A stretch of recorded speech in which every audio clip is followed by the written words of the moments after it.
तो आज मैं आपको सुनाने वाली हूँ रक्तबीज और देवी काली की कहानी। तो फिर बहुत समय पहले एक राक्षस था जिसका नाम रक्तबीज था। वो चाहता था कि उसे कोई नहीं मार पाए। उसकी रक्त की एक बूंद जमीन धरती पे गिरे तो एक और रक्तबीज पैदा हो जाए।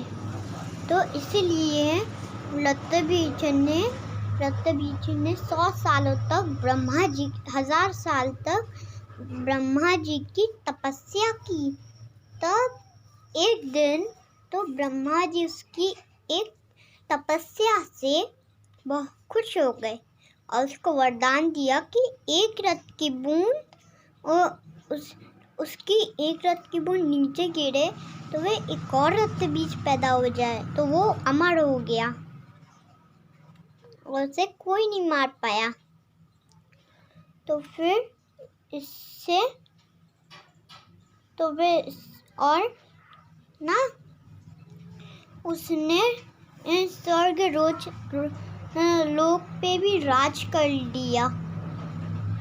तो फिर सब देवता परेशान उस रक्तबीज राक्षस से परेशान होके गए देवी पार्वती जी के पास। और फिर रक्तबीज को देवी पार्वती जी ने लौट जाने का आदेश दिया पर रक्तबीज नहीं माना।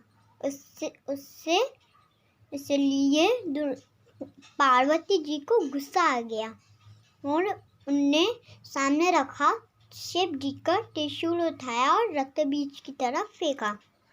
इससे वो उसकी एक रक्त की वो नीचे गिरे और एक और रक्तबीज पैदा हो गया। तो वे बहुत गुस्सा आ गया उनको। फिर बहुत तरीकों से उनने रक्तबीज पे वार किया। एक और रक्तबीज, बहुत सारे रक्तबीज पैदा हो गए। तो और फिर अब दुर्गा जी का अब पार्वती जी का गुस्सा सीमा तक आ गया था। वो हाथ से पैर तक गुस्से से जड़ी थी और धीरे धीरे उनकी आंखें अंगार जैसी लाल हो गईं और वो पूरी काली हो गई। वो पूरी डरावनी दिख रही थी और अपने एक हाथ में उनने खप्पर पकड़ा हुआ था और एक हाथ में बहुत सारे अस्त्र और बहुत सारे हाथों में अपने अस्त्र शस्त्र लगाए थे। तो फिर बन गई महाकाली। और फिर उनने अपने एक शस्त्र से रक्तबीज को मारा। फिर एक और रक्तबीज पैदा हो गया। फिर बहुत गुस्सा आ गया काली जी को और उन्हें एक हाथ में रक्तबीज का सिर पकड़ा और एक हाथ में खप्पर। रक्तबीज का रक्त जमीन पे ना गिरे इसलिए उनने वो खप्पर में उसको डाल लिया और एक सांस में सारे रक्तबीज को निगल गई। प्रलय मच गया प्रलय।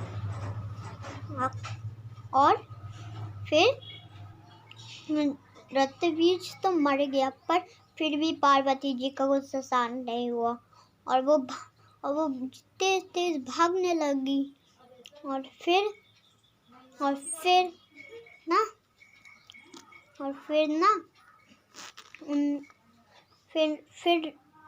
सब देवता गए महादेव शंकर के पास।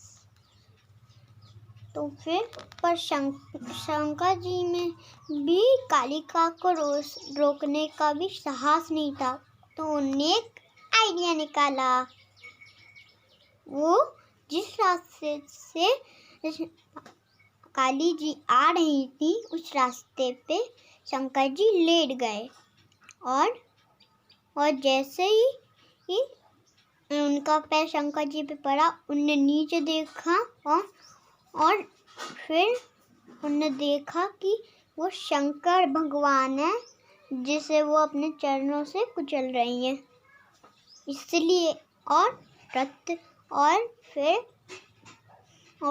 काली जी का गुस्सा शांत हो गया। इसलिए अपन दीपावली से पहले एक काली चौदस मनाते हैं।